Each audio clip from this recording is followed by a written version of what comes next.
আসসালামু আলাইকুম, কেমন আছেন সবাই?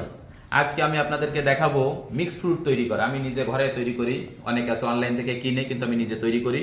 তো এখানে আপনারা দেখতে পাচ্ছেন, এখানে নিয়েছি 200 গ্রাম কাজু বাদাম এবং আমাদের দেশি চীনা বাদাম, সঙ্গে আছে কুমড়ার বিচি আছে 100 গ্রাম, এরপরে আছে লং, এর ভিতরে লং আছে 25 গ্রাম।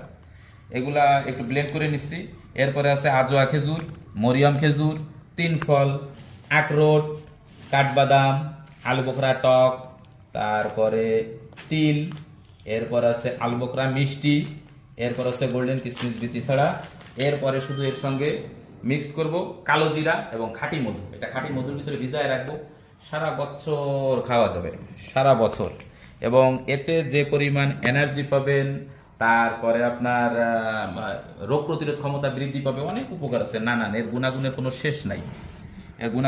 শেষ নাই, তবে এগুলো হাতে তৈরি, নিজে সবকিছু কিনে এনে তৈরি করা ভালো। অনলাইনে অনেক বিক্রি করাটা কিনে, এগুলো ততটা ভালো হয় না।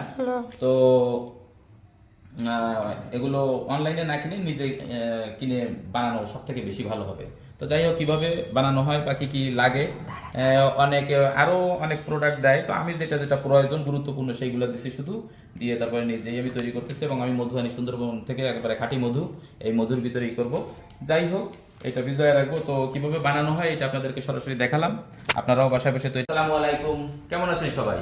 আজকে আমি আপনাদেরকে দেখাবো মিক্সড ফ্রুট তৈরি করা। আমি নিজে ঘরে তৈরি করি, অনেক আছে অনলাইন থেকে কিনে, কিন্তু আমি নিজে তৈরি করি।